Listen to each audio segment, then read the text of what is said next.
Thank you indeed, and a great honour to be in such distinguished company and indeed in such a distinguished and august venue. For those of you who don't know much about CEPEJ, a few words of introduction. CEPEJ was established in 2002 by the Committee of Ministers of the Council of Europe to improve efficiency and the functioning of the justice systems of member states, so as to ensure that everyone within their jurisdiction can enforce their legal rights effectively, thereby generating increased confidence of the citizens in their justice system. And secondly, to enable better implementation of the international legal instruments of the Council of Europe concerning efficiency and fairness of justice. And the tasks we carry out to fulfill those objectives include examining results achieved by the justice systems, in particular the court systems, using common statistical criteria, and through the agency of a range of expert groups generating ideas and proposals for the streamlining of justice systems to enable them to meet the requirements of trial of disputes within a reasonable time and fairly, according to the mandate of Article 6.1 ECHR. And I'll just take the opportunity to respond to comments that were made, concerns indeed, that were made earlier by our esteemed Portuguese colleague regarding the impression, certainly, that CEPEJ promotes, I hope I'm paraphrasing you accurately, an ideology of productivity at perhaps the expense of justice or judicial independence. That is certainly not what CEPEJ is about. Independence on the part of the judiciary and indeed the individual judge trying cases is a conditio sine qua non to achieving the objective of Article 6.1. But independence, of course, is not an end in itself. I think most judges certainly would accept that justice delayed is justice denied.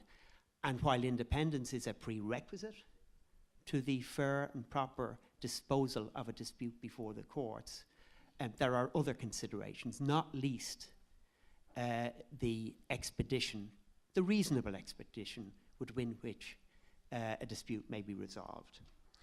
We have, since 2004, produced on a biennial basis a most interesting document, which I encourage those of you who haven't seen it to consult. Thank you. The European Judicial Systems Efficiency and Quality of Justice Report, and that's available on the CEPEJ website. It consists of several hundreds of pages of data related to the structure of court systems, the resourcing behind them, the performance of them. I say that in the sense of the expectations arising from Article 6.1, and reforms undertaken by judicial systems. And it is really an Aladdin's cave of information on justice systems, civil and criminal. You're able now, since we created a dynamic database, to create your own views within that very substantial document and make comparisons between your justice system and those of others. But the main purpose of my presentation, of course, is to address very discrete aspects of court organisation and structure as they subtend, as they relate to judicial independence.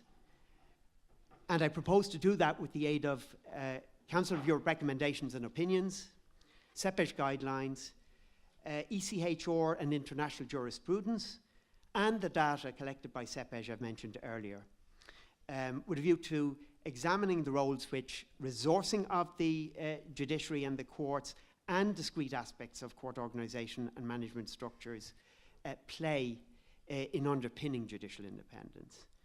So insofar as resourcing of the judicial system is concerned, the renowned US jurist, Judge Learned Hand, once famously stated, and I quote, "If we are to keep our democracy, there must be one commandment, thou shalt not ration justice," unquote. Unquestionably, the extent to which a court system is resourced may have a direct and concrete impact on its ability to dispense justice effectively and fairly and free from appropriate external pressures.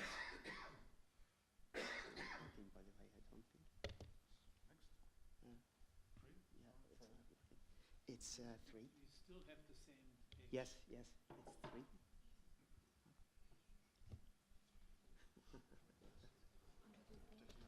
Yes.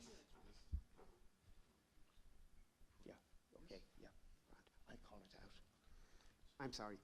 In recommendation 12 of 2010 of the Committee of Ministers of the Council of Europe on judges' independence, efficiency and responsibilities, it was mentioned earlier, the Committee of Ministers stated, and I quote, "Each state should allocate adequate resources, facilities and equipment to the courts to enable them to function in accordance with the standards laid down in Article 6 of the Convention and to enable judges to work efficiently. The power of a judge to make a decision in a particular case should not be solely limited by a requirement to make the most efficient use of resources," unquote. The European Network of Councils of the Judiciary, in its Sofia Declaration of 2013, advocated that, quote, "Reductions in government expenditure cannot be allowed to undermine judicial independence. Financial stability, security of tenure, and administrative independence are necessary safeguards for an independent and impartial judiciary." And I suggest that funding of the courts and its impact on judicial independence may be seen from 2 aspects. Firstly, the financing of the range of resources, personnel, facilities, and services required to support the courts in disposing of their caseloads. And secondly, the provision of remuneration to judges at levels sufficient to ensure that, firstly, competent persons are attracted to serve in the judiciary, and secondly, that those appointed to judicial office are not subject to inappropriate influences stemming from inadequate remuneration. The same recommendation of the Committee of Ministers states that judges' remuneration should be commensurate with their profession and responsibilities and be sufficient to shield them from inducements aimed at influencing their decisions. Guarantees should exist for maintaining a reasonable remuneration in case of illness, maternity, or paternity leave, as well as for the payment of a retirement pension according to certain standards. Specific legal provisions should be introduced as a safeguard against a reduction in remuneration aimed specifically at judges. Slide 4. In its checklist for promoting the quality of justice and the courts of 2008, and since updated, CEPEJ posed 6 questions as indicators of the financial viability of the judicial system. Firstly, is there a budgetary process in place to guarantee an adequate funding of the judicial system? Secondly, are the financial resources available for the judiciary sufficient to protect the independence of the judiciary? Thirdly, are there objective quality standards or norms formulated concerning the financial needs of courts, court buildings, offices in courts, technical equipment, and court security? Next, have operational and financial standards been set for the efficiency of the court? Then, is there an objective policy for the distribution of budgetary items, for example, staff costs and material costs in the court? And lastly, is there a specific budgetary item for the quality system of the judiciary? Next slide. In the Council of Europe area, the executive branch of government maintains a dominant role in the formation of court budgets.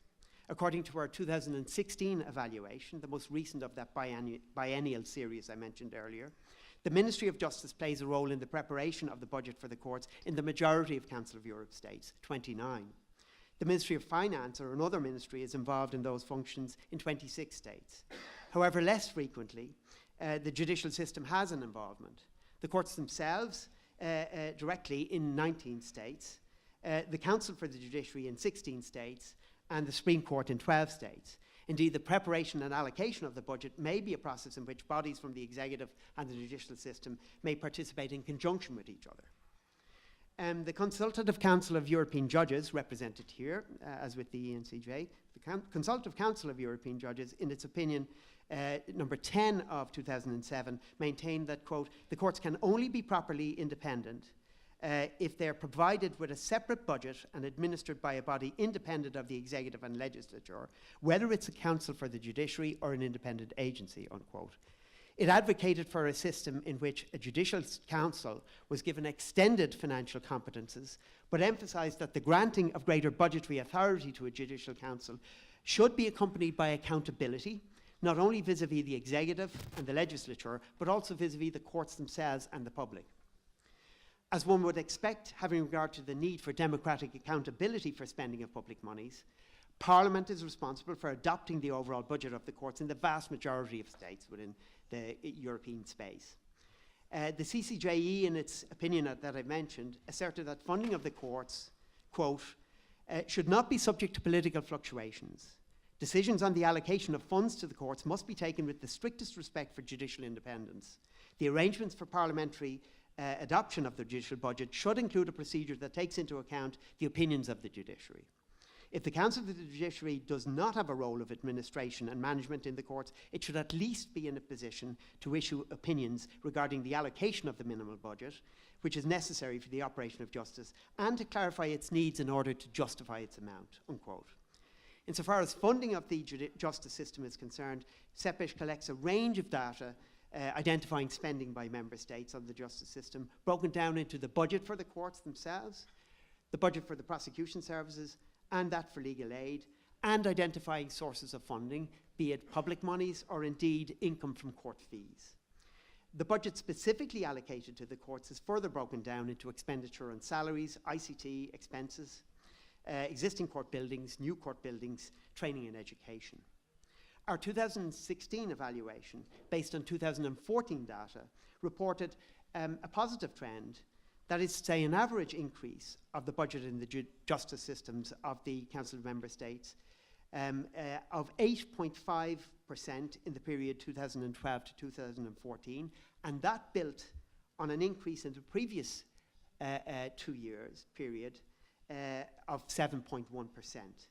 While this average increase, of course, masks divergences from the overall trend in particular states, we did note the positive trend, that for most states, the budget cuts imposed in recent years as a result of the post-Lehman financial crisis have come to an end. Significantly, this continued overall expansion of court budgets in the European space is mirrored by a steady increase in provision for legal aid, which saw an increase of 9% in 2012 to 2014, following on an increase of 9.1% in 2010 to 2012. Insofar as the courts themselves are concerned, on average, European states spent €36 per capita, that is to say per inhabitant, in 2014.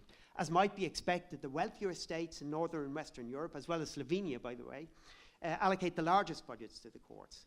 The court budgets of the states of Central Europe, Ireland and Scotland within the UK occupy the middle ground, with East European states outside the EU spending the least amount, €15 per capita. However, it's noteworthy that states such as Poland, Bosnia and Herzegovina, Montenegro, Slovenia, Croatia, and the former Yugoslav Republic of Macedonia allocate a relatively large budget to their courts compared to their level of wealth. For example, the budget per capita allocated to courts in Slovenia is about 2.5 times that of Malta, whose level of wealth is similar.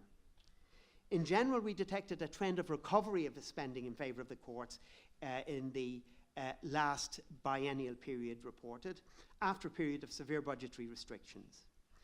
But this masks significant differences between states. 11 states increased their budgets allocated to the courts during that period, having decreased them previously, and that included Poland, Croatia, Romania, Slovenia, Finland, Lithuania, and Norway. Budget cuts continued in Cyprus, Ireland, Italy, Portugal, Spain, and Northern Ireland and Scotland. Insofar as judges' remuneration is concerned, the CEPEJ quality checklist I mentioned earlier prescribes a number of indicators. Firstly, is the remuneration of judges and prosecutors regulated by law? Secondly, is there a long-term strategy and policy concerning the recruitment, selection, training, evaluation, career development, and salary of the judiciary and court staff?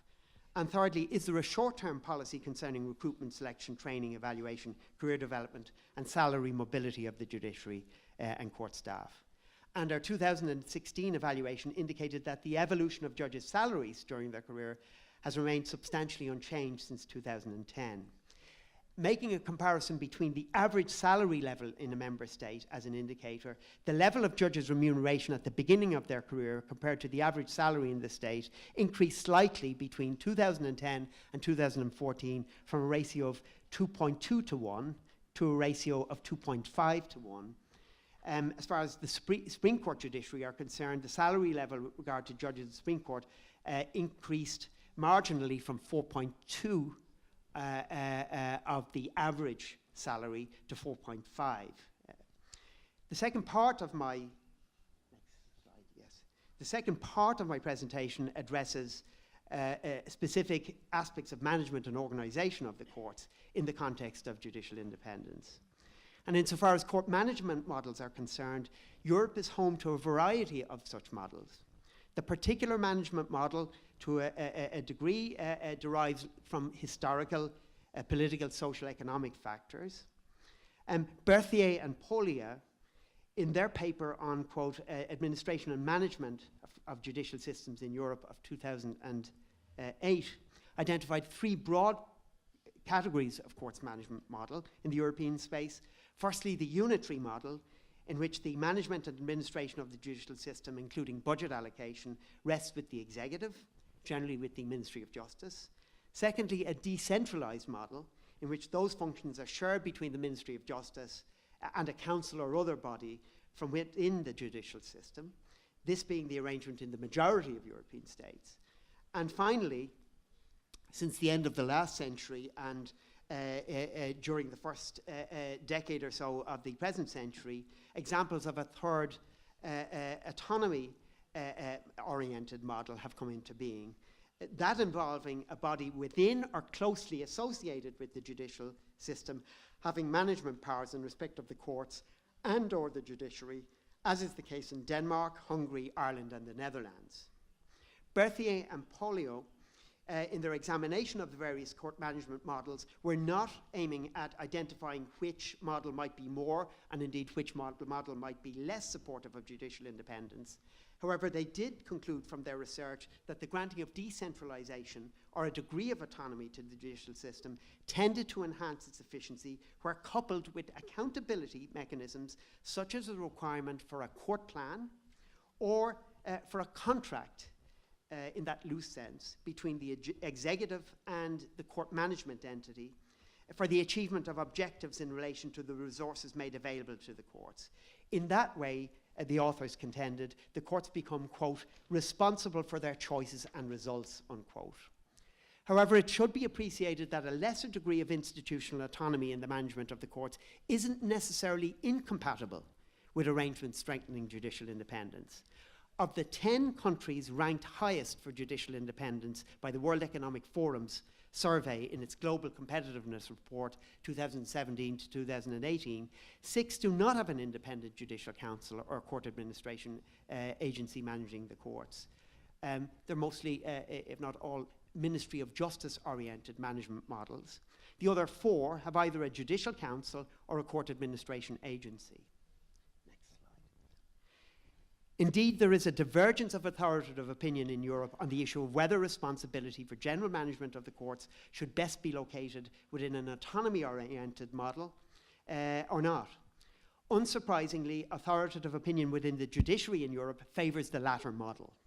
In its report for 2013 to 2014 on independence and accountability of the judiciary, the ENCJ prescribed the court management model as the 4th of its indicators of objective independence of the judiciary. Noting that in several countries, many aspects of court management lie with the Minister for Justice, or court services under the authority of the Minister for Justice, it stated, quote, these practices pose a risk for the independence of the judiciary, as matters of court management such as housing and IT affect the functioning of the judiciary. The more decisions taken by the judiciary, the better independence is served, unquote. The ENCJ measured the degree of responsibility of the judiciary for court management by asking whether or not the judiciary is in charge of the following tasks. Firstly, general management of a court. Secondly, appointment of court staff other than judges. Thirdly, other human resource management decisions in relation to court staff. Fourthly, decisions regarding implementation and use of IT in the courts. Fifthly, decisions regarding court buildings. Sixthly, decisions regarding court security. And lastly, decisions regarding outreach activities. The CCJE, for its part, in its opinion that I mentioned earlier, of 2007, maintained that, quote, the courts can only be properly independent if they are provided with a separate budget and administered by a body independent of the executive and legislature, whether it is a council for the judiciary or an independent agency, unquote. However, interestingly, when asked to comment on the draft of that opinion, the Venice Commission expressed the view, and I quote, while the participation of the Judicial Council in judicial appointments is crucial, it need not take over the whole administration of the justice system, which can be left to the Ministry of Justice. An autonomous Council of Justice that guarantees the independence of the judiciary does not imply that judges may be self-governing. The management of the administrative organisation of the judiciary should not necessarily be entirely in the hands of the judges. And interestingly, the principal author of that draft opinion adopted by the Venice Commission was Professor Dr. Hanna Suchowska, well known to you. Next slide. The Venice Commission's view on the extent to which the judiciary should be involved in court governance may be compared with a leading judgment in the common law world on the parameters of judicial independence, the judgment of the Supreme Court of Canada in Valente versus the Queen, to which the learned professor has already made reference. That judgment turned in part on the question of what were the attributes necessary to determine independence for the purpose of the guarantee in the Canadian Charter of Rights and Freedoms that any person charged with an offence has the right to be tried inter alia by an independent and impartial tribunal. And the Supreme Court in that case noted that, quote, independence reflects or embodies the traditional constitutional value of judicial independence and connotes not only a state of mind, but also a status or relationship to others, particularly to the executive branch of government, that rests on objective conditions or guarantees. The point essentially made by the learned professor earlier on. Judicial independence involves both individual and institutional relationships. The individual independence of a judge as reflected in such matters as security of tenure, and the institutional independence of the court as reflected in its institutional and administrative relationships to the executive and legislative branches of government, unquote. The Supreme Court stated that the test for independence should be whether the tribunal enjoys the essential objective conditions or guarantees of judicial independence, and not a perception of how it will in fact act, regardless of whether it actually enjoys such conditions or guarantees. And the court cited three essential conditions of judicial independence. Firstly, security of tenure. Secondly, financial security, that is to say security of salary or other remuneration, as well as security of pension where appropriate. And more directly relevant to our current topic, the institutional independence of the tribunal with respect to matters of administration bearing directly on the exercise of its judicial function.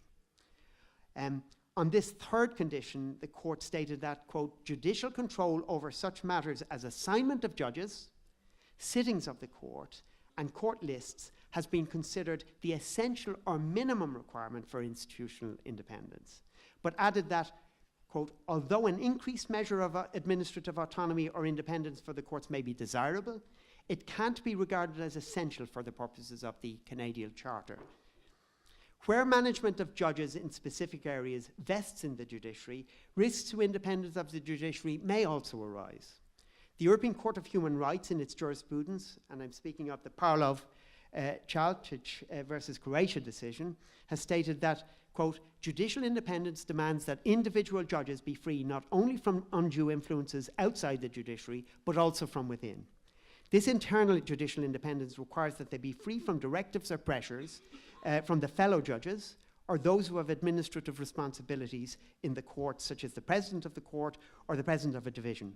the absence of sufficient safeguards securing the independence of judges within the judiciary, and in particular vis-a-vis their judicial superiors, may lead the court to conclude, that's the Strasbourg court, that an applicant's doubts as to the independence and impartiality of a court may be said to have been objectively justified, unquote. The Strasbourg court will, for example, consider whether the powers conferred on the court president are capable of generating latent pressures resulting in a judge's subservience to their judicial superiors, or at least making individual judges reluctant to contradict their president's wishes, that is to say, of having a chilling effect on the internal independence of judges.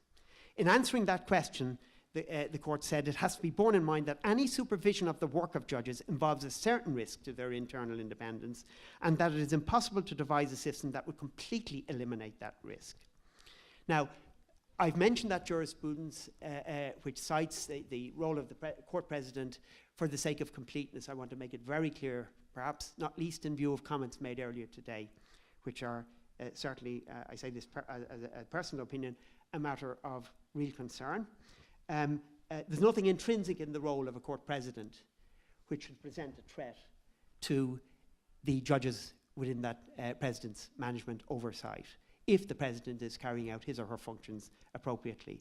And indeed, certainly, one would expect that a court president should be in a position to perform one of the first lines of defences for their court, where the possibility of an encroachment on judicial independence from external sources, including a Ministry of Justice, might arise.